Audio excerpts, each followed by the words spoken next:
이렇게 말씀에서 제목을 잡고 여러분과 은혜를 나누려고 합니다. 오늘 말씀 여러분 한번 잘 기울여 보시고 여러분의 인생에 또 여러분의 신앙생활에 정말 생명과 같은 기초가 되는, 기본이 되는, 뿌리가 되는 그런 진리가 있기 때문에 여러분이 한번 말씀을 잘 기울이셨으면 좋겠습니다. 오늘 읽어주신 말씀에 보면 하나님의 자녀들 그리고 마귀의 자녀들이 드러 나타난다고 했습니다. 오늘 우리가 살아가는 시대에 많은 사람들은 누가 하나님의 자녀인지 누가 마귀의 자녀인지를 분간하기가 어렵습니다. 그러나 주님 다시 오셔서 심판주로 다시 오실 때는 하나님의 자녀, 마귀의 자녀 그대로 다 드러나게 되어 있습니다. 마치 밭에 알곡의 씨를 뿌려고 가라지의 씨를 뿌려놓고 그 다음 날 나가서 농부도 어떤 것이 알곡의 씨인지 어떤 것이 가라지의 씨인지 어떤 것이 알곡의 씨앗인지 가라지의 씨앗인지는 잘 알지 못합니다. 그러나 마지막 추수 때가 되면 심판주 되시는 우리 주님이 정확하게 분별해내시는 거예요. 자, 성경을 보면 인간은 하나님의 형상대로 창조된 존재다. 하나님의 말씀의 시작이 바로 그 내용부터 시작이 되는 겁니다. 이 이야기를 하시려고 창세기는 천지창조의 창조 기사부터 말씀이 시작이 되는 거예요. 인간은 하나님의 형상대로 창조된 존재다. 여러분, 이 말씀 안에는 엄청난 비밀이 담겨져 있어요. 엄청난 내용이 있어요. 그러니까 우리가 이 사실만 분명히 알아도 우리가 어떻게 살아야 되느냐, 무엇을 위해서 살아야 되느냐, 이런 삶의 지혜와 방법을 알 수가 있습니다. 오늘날 많은 사람들이 마치 부모를 잃고 길을 잃어버린 미아가 된 아이들처럼 두려움과 염려와 공포에 쌓여서 울부짖는 그런 아이들처럼 걱정과 두려움과 불안함 속에 살아가는 사람들이 많습니다. 여러분, 아이들에게는 엄마 아빠를 잃어버린 것, 길을 잃어버린 것만큼 더 두려운 게 없어요. 그것보다 더 두려운 일이 뭐가 있겠습니까? 마치 오늘 현대인들이 그런 모습으로 살아가고 있다는 거예요. 자기 인생에 난 구멍, 이 구멍을 무엇으로 좀 막아볼까? 무엇으로 치료해야 될까? 그것을 알지 못합니다. 그래서 세상의 방법을 다 동원해보고 지식을 다 동원해보고 과학을 다 동원해보고 경험을 다 동원해보고 그렇게 해서 변화를 시도해버리지만 아무리 노력을 기울여도 그 구멍은 점점 커가져가요. 내 힘으로는 도저히 막을 수 없는 이런 허탈감, 이 허무함, 그것이 원망이 되고 불평이 되고 분노로 바뀌어서 자신의 감정, 자신의 생각의 조절 능력도 잃어버린 사람들이 여러분 얼마나 많아지고 있는지 몰라요. 여러분, 어느 다른 우주의 어떤 다른 별의 이야기를 하는 게 아니고 오늘 우리가 사는 우리의 사회에 오늘 우리들의 모습이 그렇다는 것입니다. 정말 여러분 느끼시지 않습니까? 요즘에 우리 주변 사회를 보면 정말 사회에 큰 사회 악이 되기도 하고 사회 문제가 되는 게 이 감정 조절 능력을 잃어버린 사람들 너무 많다는 거예요. 점점 많아지고 있다는 거 여러분도 느끼시지 않습니까? 여러분 TV 뉴스를 한번 들어보십시오. 하루에도 몇 번씩 그런 사건 사고들이 일어나는 게 뭐예요? 감정의 조절을 잃어버린 사람들. 분노 조절 능력을 잃어버린 사람들, 우리가 그들과 함께 지금 살아가고 있는데 마치 이런 우리의 삶이 시한폭탄을 곁에 두고 살아가는 것처럼, 그래서 우리를 불안하게 하고 초조하게 한다는 것이죠. 우리 예수님은 이웃을 사랑하라고 말씀을 하셨지만 막상 사회는 이웃을 무서워해야 하고 이웃을 경계해야 하고 두려워해야 되고, 여러분 현대에서 제일 무서운 대상이 누굽니까? 사람이 되어버렸습니다. 언제 어떻게 돌변할지 모르는 사람을 사랑하기는커녕 의심해야 되고 경계하며 살아가야 되는 우리의 모습, 안타까운 현실이 되고 말았어요. 왜 이렇게 우리 사람들은 점점 더 심각하게 병들어가고 있고 삶의 구멍은 점점 더 커지고 있고 행복감, 만족감은 점점 줄어들고 있을까? 과거에 70년대, 80년대만 돼도 잘 살아보세. 국민소득이 10,000불만 넘어가면 모두 천국에 사는 것처럼 착각했어요. 그런데 이만큼 경제가 성장하고 먹고 살만해졌는데, 명품 옷으로 치장을 하고 우리 가정에 가보면 최고의 가구들이 들어와 있고 모두가 자동차를 굴리고, 에? 꿈과 같은 그런 현실이 우리 앞에 펼쳐졌어요. 칼라 TV를 보고 인터넷 4차 혁명 시대. 그런데 전혀 행복하지가 않은 거예요. 만족감이 없어요. 오히려 더 줄어들고 있어요. 자, 여기서 우리는 심각하게 고민하며 질문해 봐야 되는 것입니다. 특별히 우리 교회와 그리스도인은 이런 안타까운 문제를 놓고 정말 하나님 앞에 기도해야 되는 거예요. 자, 이런 기도의 제목을 가지고, 이런 안타까움을 가지고 오늘 이런 우리의 자화상을 보면서, 그러면 왜 이렇게 됐을까? 인간의 본래성, 성경에서 말씀하고 있는 인간의 본래성으로 다시 돌아가 보니까, 변질되기 전에, 이렇게 병들기 전에 인간의 본래 모습으로 돌아가 보니까 어떤 말씀이 우리에게 다가오느냐? 인간은 하나님의 형상대로 창조된 존재라는 말씀, 이 말씀으로 돌아가게 되어 있습니다. 자, 여러분 성경을 조금만 아시는 분도 다 알고 있는 내용이에요. 창조기사에 보면 하나님이 인간을 창조하실 때 창조주 하나님은 사람을 흙으로 만드셨다 그랬어요. 흙으로 인간을 빚어 만드셨고 그 코에 생기를 불어넣으시니 생명이 된지라 그랬습니다. 여기서 제가 자주 말씀을 드리지만 하나님의 생기, 우리의 코에 넣어주신, 후 하고 불어넣어주신 하나님의 그 생기라고 하는 것은 무엇을 말하느냐? 하나님의 호흡, 하나님의 생명을 말해요.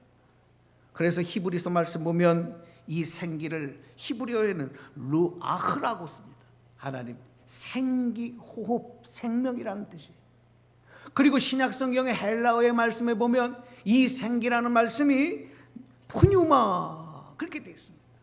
영, 우리가 말하는 영, 스피릿, 영, 그것을 푸뉴마 이렇게 헬라어에서는 적고 있습니다. 하나님이 흙으로 인간을 빚어주시고 그 코에 하나님의 생명, 하나님의 호흡을 불어넣으셨더니 생령이 되었다. 여기서 이 생령이라는 말씀은 히브리어의 두 단어가 합성된 것을 번역해서 생령인데, 히브리어 말씀을 보면 생이라고 하는 살아있다는 것, 이게 하이, 살아있다는 뜻입니다. 그 다음에 령, 네샤마, 살아있는 존재, 살아있는 생명, 이것이 생명. 그러니까 무슨 얘기냐? 인간은 하나님의 호흡으로, 하나님의 생명으로 살아갈 때 영적인 존재다. 그래서 인간은 영적인 존재다라고 성경은 말씀하고 있는 거예요. 오늘 여러분이 인생을 살아가면서 얼마나 나는 영적인 존재냐?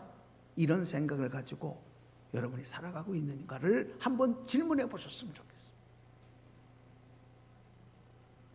여러분이 인생을 살면서 하루에 몇 번씩 나는 영적인 존재야, 이런 자의식, 이런 정체감을 가지고 여러분이 살아가고 계시냐는 거예요. 여러분, 인간의 육체, 우리의 몸, 바디, 이 육체는 흙으로 만들어졌기 때문에 사실 육체는 자연의 일부밖에 되지 않아요. 아무리 예쁘게 가꾸고 아무리 건강하게 가꾸어도 여러분 잘 아시듯이 인간의 육체에서 생명이 떠나면 육체는 모두가 다 흙으로 재로 자연으로 돌아가게 됐어요.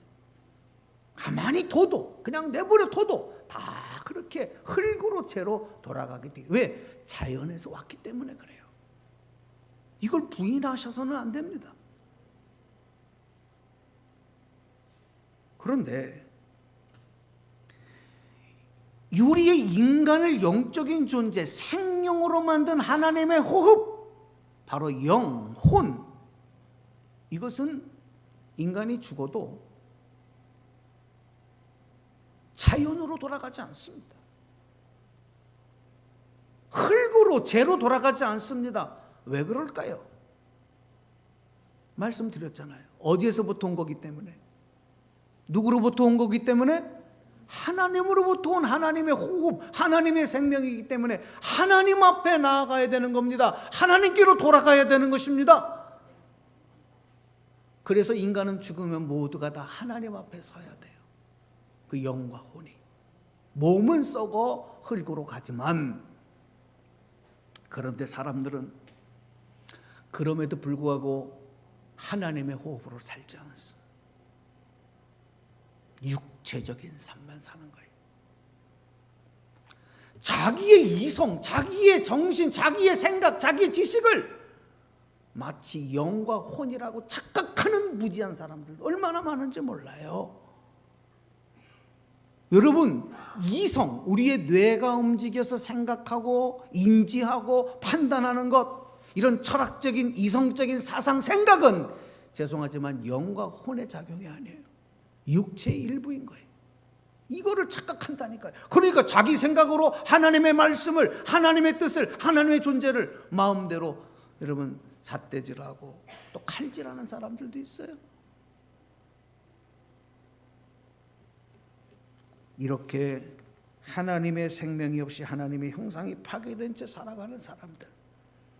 여러분, 요즘에 좀 날씨가 더웠으니까 한번 이런 얘기 한번 해볼까요? 공포 영화 좋아하시는 분들이 있는데 저는 이런 영화 별로 좋아하지 않아요. 그런 거 잘 보지도 않고 또 그런 TV에서도 그런 거 나오면 돌려버려 보지도 않는데, 여러분 좀비 영화 한 번씩은 다 보셨죠? 그런 것도 좋아하는 사람이 있더라고, 좀비 이런 거를. 그래서 막 그런 막 칼도 쓰고 말이죠. 자, 보세요. 좀비 영화 좋아하시는데 이 좀비의 유래는 잘 몰라. 그게 뭔지를 몰라. 자, 제가 좀 말씀을 드릴게요. 이 좀비라고 하는 것은 잘 아시는 것처럼 영혼 없는 시체들이 살아 움직이는 걸 좀비라고 불러요. 그러니까 막 피도 질질질 흘리고 눈은 쑥 빠져서 해골만 남아있고 초점을 잃어버리고, 그렇죠? 영혼이 없이 움직이는 시체들, 그걸 좀비라고 부른단 말이에요. 근데 그걸 또 좋아하는 사람들은 뭔지 모르겠지만, 자, 여러분, 이 좀비라고 하는 말, 좀비라는 존재는 그 서아프리카, 이 서아프리카는 노예로 끌려갔다가 돌아온 사람들이, 흑인들이 대체적으로 이루어진 나라들이 서아프리카에 많은데, 그 중에서도 하이티 같은 나라의 그 대표적인 종교가 부두교라는 종교예요. 이 부두교는 애니미즘, 그러니까 이 악령을 숭배하고 막 그런 거가 주가 되는 종교인데, 이 부두교에서 만들어낸 용어가 좀비입니다. 자, 거기서 뭐라고 나오냐면, 이 부두교의 사제는 그 사람들이 만들어낸 얘기예요. 시체가 썩기 전에 무덤을 파가지고 시체를 꺼내서 거기다가 사제가 주술적인 힘을 막 불어넣어주면 이 시체가 움직인다는 거예요. 영혼 없는 시체가 움직인다는 거예요. 그것을 농장이나 이런 데 팔아가지고 노동력으로 사용한다. 야, 그랬다더라. 이렇게 만들어낸 용어가 좀비야. 무슨 얘기냐? 오늘날 우리 현대사회에서는 왜 이렇게 좀비 영화 같은 게 유행을 하고, 심지어 일본 같은 데는 좀비족이라고 하는 말도 생겨날 정도였습니다. 생겨날 정도인데 왜 그러냐? 영혼 없는 인간들이 너무 많은 거예요. 생각 없이 뭔가에 의해서, 주술의 힘에 의해서 조종되어지는, 몸만 움직이는 이런 좀비 같은 사람들이 이 세상에 점점 많아지다 보니까 이런 말들이, 이런 영화들이 유행을 하고 있어요. 하나님의 형상이 파괴되고 하나님의 형상을 잃어버린 인간의 모습은 좀비처럼 더 이상 하나님의 자녀라고 할 수 없습니다. 바로 그런 존재를 오늘 성경에서는 마귀의 자녀다, 혐오의 대상이 되는 거예요. 참으로 안타까운 일은요, 그런데 로마서 말씀을 보니까 우리의 심정, 우리의 마음 안에는 하나님의 주시는 성령의 마음과 악한 마귀가 주는 이 마귀의 그 마음이 동시에 존재하는 거예요. 그러니까 죄송하지만 나도 어느 순간에 마귀의 종, 마귀의 자녀가 될 수 있어. 왜 그러냐면 그 마음에 뺏겨서 조종되어 움직이면 그 순간에 마귀의 자녀가 되는 거예요. 성령의 주시는 마음에 이끌려 살아갈 때, 그 하나님의 호흡, 하나님의 생명으로 살아갈 때 하나님의 자녀의 모습이 된다는 말씀입니다. 오늘날 인간들로 인해서 일어나는 수많은 사건과 문제들은 모두가 내가 하나님의 자녀, 하나님의 생명, 하나님의 호흡으로 살아가는 영적인 존재라는 사실을 알지 못하거나 잃어버림으로 나타나는 마귀의 자녀, 마귀의 종이 되어져 살아가는 동안에 나타나는 모습이라는 것을 다시 한번 우리는 분명하게 깨달아야 돼요. 인간은 부모에게서 육체와 생명을 받아서 태어납니다. 육체적인 생명이죠. 그래서 인간 모든 사람들은 그래요. 내 육체와 육체의 생명의 통로가 된 부모님을 내 생명의 뿌리, 내 생명의 루트, 뿌리로 여기고 감사해요. 이것을 모두가 우리가 너무 자연스럽게 생각을 하고 마땅한 윤리, 마땅한 도리, 인간으로서의 도리로 여기고 살아가고 있습니다. 참 좋은 모습입니다. 마땅히. 성경에서도 그래서 효를 가리키는 것입니다. 내 부모를 공경하라 이렇게 말씀했습니다. 그런데 자, 여러분 보세요. 조금 차원을 달리해서 생명의 번식의 차원으로만 이 문제를 본다면 인간만이 아니라 짐승들도, 생물들조차도, 이 땅에 생명이 있는 모든 것들은 이 생명 번식이 너무 자연스러운 일이에요. 특별한 일이 아닙니다. 그래서 짐승이나 생물들은 자기 생명을 있게 해준, 글쎄 부모라고 말하면 좀 그렇고 어미라고 말하기도 그렇고, 자기에게 생명을 준 그 대상에게 특별히 감사하지 않아요. 왜? 자연스러운 자연의 흐름의 일부이고 현상이기 때문에 그냥 그렇게 받아들이는 거예요. 그 짐승들을 보면 잘 아시는 것처럼 어느 정도 새끼가 커서 자생할 수 있는 그 정도만 되면 미련 없이 어미는 자기 새끼를 버립니다. 그 새끼도 자기 어미를 놓고 독립해서 떠나갑니다. 그것에 대해서 슬피 울며 이별의 석정을 나누는 그런 짐승들은 없습니다. 그리고 다 잃어버립니다. 조금만 지나면 이게 내 어미인지 내 새끼인지 갖다 놔도 몰라요. 그게 짐승입니다. 왜냐하면 그렇게 되어야, 그것이 죄의식이 되지 않아야 더 많은 종족을 번식할 수 있기 때문에 하나님이 그렇게 만들어 놓은 거예요. 그런데 여러분, 인간은 달라요. 자기를 낳아주고 키워준 부모를 쉽게 떠나지 못하고, 부모도 자기 자식을 쉽게 떼어놓지 못하고 평생을 몸으로 가슴으로 품고 살아가는 존재가 우리 인간들입니다. 자, 그런데 여기서 한 가지 우리가 주목할 것이 뭐냐면, 우리 부모로부터 받은 육신과 생명, 이것이 인간을 인간되게 하는 전부라고만 생각을 하는 거예요. 이게 착각이라는 것입니다. 인간은 육신의 존재를 넘어서 영적인 존재라는 사실을 모르고 인정하지 않는 사람들이 특별히 점점 더 많아지는 이유가, 윤리적인 그 습관과 문화에 빠져 있는 사람들이 특별히 더 그것을 거부하는 이유가 여기에 있습니다. 전통과 뭐 이런 거를, 무슨 이런 가풍 뭐 이런 거를 굉장히 중요하게 여기는 사람들이 영적인 존재 이런 것을 터부시하는 이유가 바로 여기에 있는 거예요. 왜냐하면 그 부모도 영적인 무지 가운데 살았기 때문에. 여러분, 부모들도 그래요. 부모에게 효도하는 자식은 사람 구실 잘하는 자식으로 칭찬하고, 그 자식이 영적인 존재로 살아가지 못하는 것에 대해서는 문제 삼지 않는 부모들도 얼마나 많은지. 그 부모도 그렇게 배웠고 그렇게 살아왔기 때문에. 저는 오늘 이 말씀을 여러분과 함께 나누면서, 이 말씀이 오늘 우리가 살면서 정말 신앙생활하는 동안에, 인생을 사는 동안에 얼마나 중요한 얘기인가. 여러분, 물고기는요, 물속에 있을 때 물고기의 진가가 나타나는 거예요. 나무는 땅에 뿌리를 깊이 내리고 있을 때 그 나무의 진가를 발휘하는 거예요. 그걸 뽑아내버리면 아무리 멋있는 나무도 얼마 가지 않아 죽어버리고 말라버리고. 여러분, 새는 하늘을 날개를 펴고 날아갈 때 그 새의 진가가 나타나는 거예요.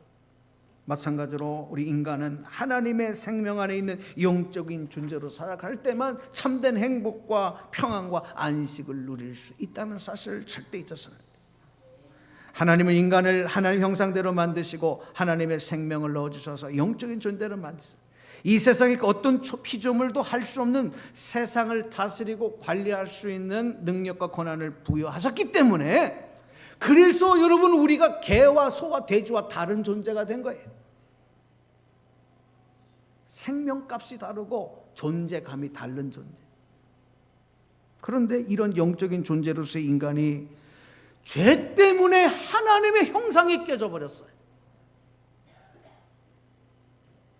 하나님의 생명 안에 살지 못하는, 하나님과의 관계가 단절된 존재로 전락해서 살아가게 되었다는 겁니다. 성경은 오늘 이런 인간에 대해서, 이런 인간들의 죄악성에 대해서 말씀을 하면서 로마서 3장 23절 말씀을 보시니까 이렇게 말씀을 하고 있습니다. 말씀 한번 보시겠습니다. 읽어주세요. 로마서 3장 23절. 모든 사람이 죄를 범하였음에 하나님의 영광에 이르지 못하더니. 그렇습니다. 죄 때문에 하나님의 영광에 이르지 못하게. 그러니까 인간은 스스로 생명의 줄을 잘라버린 거예요. 죄를 지음으로 생명의 줄을 잘라버린 어리석은 존재가 되고 만 거예요. 스스로 영적인 존재라는 특권과 축복을 발로 차버린 것입니다. 거부한 것입니다.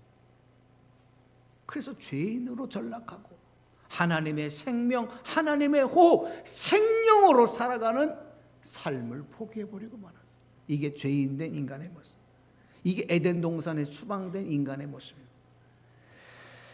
그러니까 점점 생명이 끊어지니까 어떻게 돼요?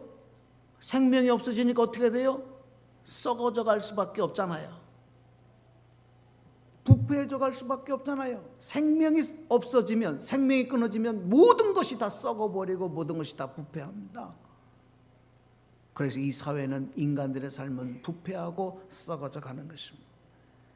육체의 만족만을 위해서 점점 더 육체를 치장하고 육체를 돋보이려고 하는 일에만 모든 일들, 모든 관심이 치중되고, 영혼은 점점, 영적인 삶은 썩어져가고 부패하고 있는 거예요. 이것이 바로 인류 역사요. 그 역사를 성경은 죄의 역사다, 이렇게 말씀합니다. 자, 여러분, 우리 주보에 있는 찬양으로 한번 찬양하시고 말씀 이제 정리해드리겠습니다. 사망의 그늘에 앉아 죽어가는 나의 백성들, 그날 찬양하겠습니다.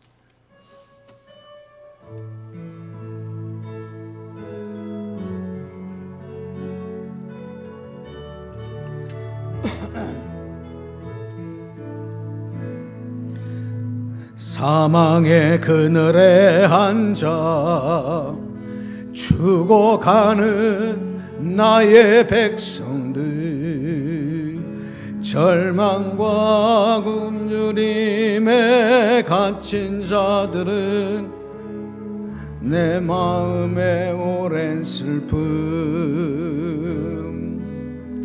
고통의 멍에에 매여 울고 있는 나의 자녀들,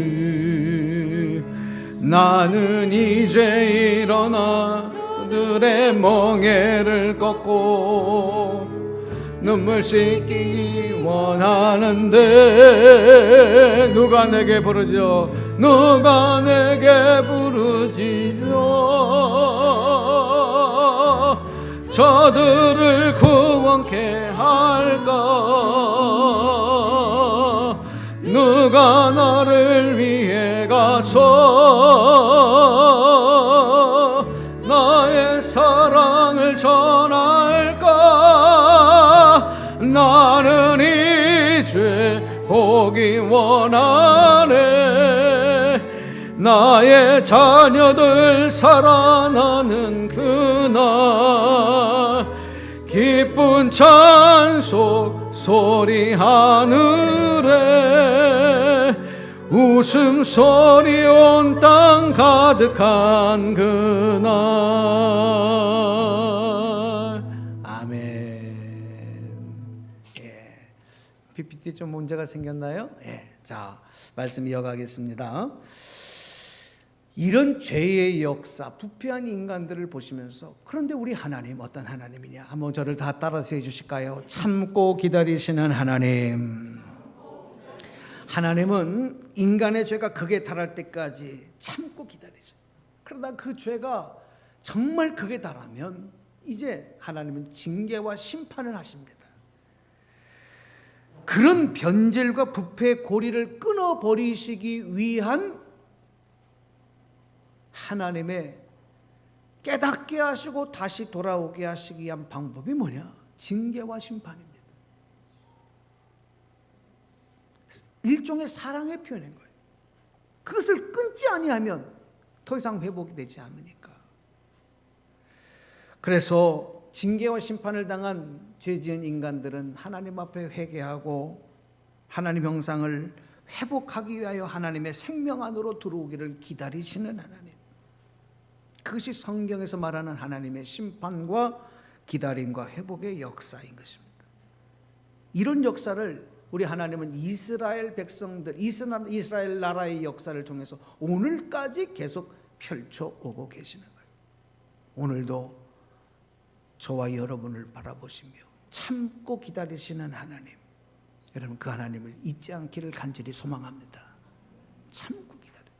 왜 참고 기다리실까? 회개하고 다시 돌아오기를 기다리시는 거예요.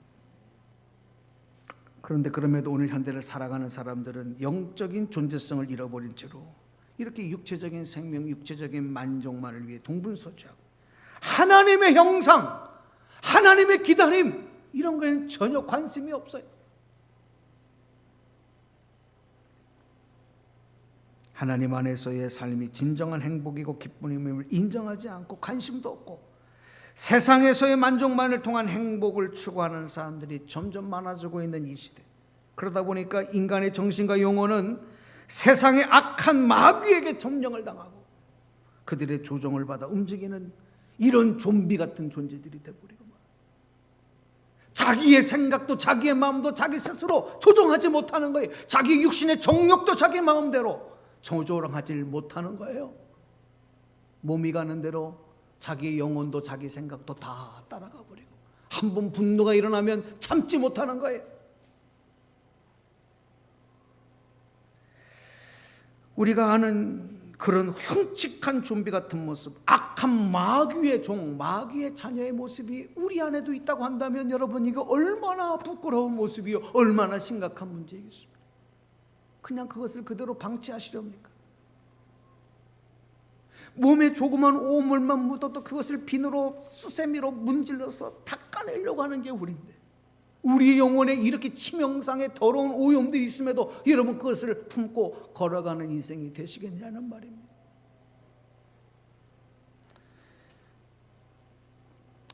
여러분 우리가 매일매일 불안에 염려에 쌓여서 살아가는 것, 잠 못 드는 그런 불면증과 우울증이 우리를 괴롭히는 것, 환청과 환상에 시달리고 내 마음과 생각을 스스로 조정하지 못하는 것, 부부 부부간에도 서로 믿지 못하고 의처증, 의부증에 의심에 시달리는 것, 물질에 대한 압박으로 하나님이 주실 만큼 쓸 만큼 살 만큼 주셨음에도 늘 강박관념에 붙잡혀 살아가는 이런 모습들, 여러분 그런 인생이 얼마나 행복하겠습니까? 그런 인생들에게 아무리 많은 것을 주신다고 그들이 만족할 수 있겠습니까? 더 불행의 나락으로 빠지는 거 아니겠습니까? 이웃 간의 관계도 사랑하며 함께 사랑하는 관계가 아닌 경쟁의 적의 개념으로 바뀌어져. 미움의 대상, 시기의 대상, 비교의 대상, 싸움의 대상. 그러니 얼마나 우리의 삶이 피폐해지냔 말이에요. 모두가 제정신이 아닌 거예요. 하나님이 창조하신 인간의 본래성을 잃어버리니까 모두가 제정신이 아닌 거예요. 그것이 제정신이 아닌 것이 정상이 되고, 제정신을 가지고 사는 사람들이 이상한 돌연변이처럼 여겨지는 세상. 여러분, 이게 정말 우리가 살아가는 세상, 이런 세상이 돼서야 되겠어요? 응?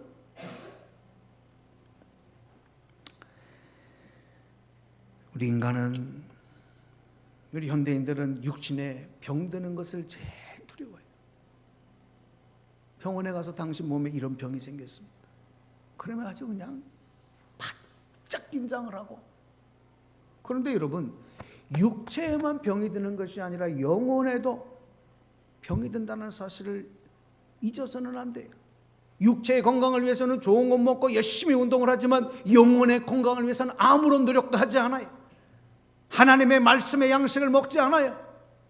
하나님의 치료제인 성령의 은혜와 은총, 라파의 영을 기대하지도 않아요. 기도하지도 않아요. 그리고 그냥 건강하기만을 바라는 것, 이거 어리석은 모습이다. 육체는 병들어 죽으면 흙으로 돌아가면 그만이지만 우리의 영과 혼은 하나님 앞에 가서 심판을 받아야 돼. 거기에서 너는 내 자녀가 아닌 마귀의 자녀야. 너는 내 종이 아닌, 내 말씀대로 산 종이 아닌 마귀의 하수를 받아 살아간 마귀의 종이야. 이렇게 인정을 받으면 지옥불에 던져지게 돼 있어요. 여러분, 지옥이라고 하는 것은 하나님께서 하나님을 대적한 마귀들을 가다놓기 위해서, 심판하기 위해서 만든 게 지옥인데, 왜 지옥불에 던져지냐? 마귀의 자녀니까, 마귀의 종이 되었으니까 지옥에 가는 거예요. 그러니까 제정신이 아닌 사람들은 다 지옥불에 던져지는 거예요. 육체의 소욕을 따라가고 하나님 주신 하나님 형상대로, 말씀대로, 하나님의 뜻대로 살지 못하면 구원받을 수가 없어요. 자, 이제 말씀을 맺어드리겠습니다. 우리는 이런 우리의 현실을 다시 한번 질문하면서, 그러면 해결책이 뭐냐? 이제 결론의 말씀이에요. 해결책이 뭐냐? 하나밖에 없어요. 그 방법, 그 비결, 그 해결책은 하나밖에 없는데, 이런 문제에서 해병될 수 있는 유일한 방법, 한번 저를 다 따라서 해주실까요? 예수 그리스도. 다시요. 예수 그리스도. 예수 그리스도밖에 없는 거예요. 이것은 제가 하는 얘기가 아니라 성경에 그렇게 기록되어 있어요. 로마서 5장 8절 말씀인데요. 자, 말씀 읽어주시겠습니다. 우리가 아직 죄인 되었을 때에 그리스도께서 우리를 위하여 죽으심으로 하나님께서 우리에 대한 자기의 사랑을 확증하셨느니라. 그렇습니다. 여기서 그리스도 예수는 공자, 석가, 소크라테스, 유명한 과학자, 유명한 정치가가 아닌 바로 우리를 위해 십자가에서 죽으심으로 우리의 죄를 대속하셔서 구원하신 예수님, 그 예수님만이 이 굴레에서 벗어나는 비결이다. 예수님을 나의 구원자로, 나의 주님으로, 하나님의 아들로 고백하며 믿을 때 우리는 잃어버리고 깨어진 하나님의 형상을 회복함과 동시에 예수를 믿고 영접하는 자는 하나님께서 하나님의 자녀가 되는 권세를 허락하신 줄로 믿으시면 아멘 하시기 바랍니다. 이게 성경의 하나님의 해결의 방법. 그래서 요한복음 1장 12절에 이렇게 말씀하고 있는 것입니다. 말씀입니다. 영접하는 자 곧 그 이름을 믿는 자들에게는 하나님의 자녀가 되는 권세를 주셨으니. 그렇습니다. 예수님만이 그래서 우리의 생명, 하나님의 형상을 다시 회복하고 하나님의 생명으로 하나님의 호흡으로 살아갈 수 있는 그 길. 그래서 예수님은 길이요 진리요 생명, 내가 곧 길이요 진리요 생명이라고 말씀합니다. 나로 말미암지 않고는 아버지께로 올 자가 없다고 말씀합니다. 아멘입니까? 예수, 오직 예수 그리스도. 돈이 아닙니다. 여러분, 세상에서의 성공이 아닙니다. 세상에서의 지식, 과학이 아닙니다. 예수 그리스도입니다. 그러므로 여러분, 오늘도 우리는 예수님과 예수님의 생명, 예수님 있는 믿음으로 오늘 우리의 삶에, 우리의 살아가는 사회가 부패하고 이렇게 타락하고 미쳐가고 있는 이런 시대에서도 우리는 우리의 빛이 되신, 소망 되신 예수 그리스도를 붙잡고 그분만 바라보고 나가는 삶을 절대 포기해서는 안 돼. 이제 마지막으로 오늘 본문 말씀 읽어드리고 말씀 맺겠습니다. 요한일서 3장 8절입니다. 죄를 짓는 자는 마귀에게 속하나니 마귀는 처음부터 범죄함이라. 하나님의 아들이 나타나신 것은 마귀의 일을 멸하려 하심이라. 아멘. 여러분, 우리가 하나님 앞에 범죄하면 철저하게 하나님 앞에 나와서 회개하셔야 합니다. 아, 나는 약하기 때문에, 나는 부족하기 때문에 하나님이 다 이해하실 거야. 천만의 말씀. 그건 마귀의 일을 행한 거예요. 죄를 짓는 자는 마귀에게 속했다고 말씀하지 않습니까? 마귀에게 속한 자를 하나님이 어떻게 여러분 관대하게 보시겠습니까? 여러분의 생각으로, 안목으로, 입술로, 정욕으로 여러 가지 삶 속에서 하나님에게 속한 자, 하나님의 자녀로 살아가지 못하는 마귀에게 속한 자와 같은 범죄 일들, 죄 짓는 일들, 오늘 여러분에게 단호하게 여러분 끊어져 나가기를 주님의 이름으로 축원합니다. 그리고 설령 그런 것들을 생각나게 하실 때는 철저히 하나님 앞에 나와서 회개해야 돼요. 마귀의 자녀, 마귀의 종이 돼서는 절대로 안 될 것입니다. 예수님이 이 땅에 오신 이유가 무엇이냐? 결론입니다. 바로 그 마귀의 일을 멸하시고 승리하셔서 그 승리의 선물을 우리에게 주시기 위해서 예수님이 오셨는 줄로 믿습니다. 우리는 그 예수를 믿는 거예요. 오늘 저와 여러분, 하나님의 자녀된 저와 여러분, 예수님이 십자가에서 그런 우리들을 구출해내셔서 마귀의 종된, 마귀의 자녀된 우리를 구해내셔서 하나님의 자녀 삼아주신 그 은혜를 여러분 한시도 잊지 마시고, 여러분은 하나님의 자녀 예수 그리스도, 여러분 오직 이 믿음으로 또 한 걸음 한 걸음 주님의 크신 상급을 위해서 달려나가는 한 주간 되시기를 주님의 이름으로 축원합니다. 축원합니다. 자, 두 눈을 한번 감아 보실까요? 자, 여러분 가슴에 한번 두 손을 얹어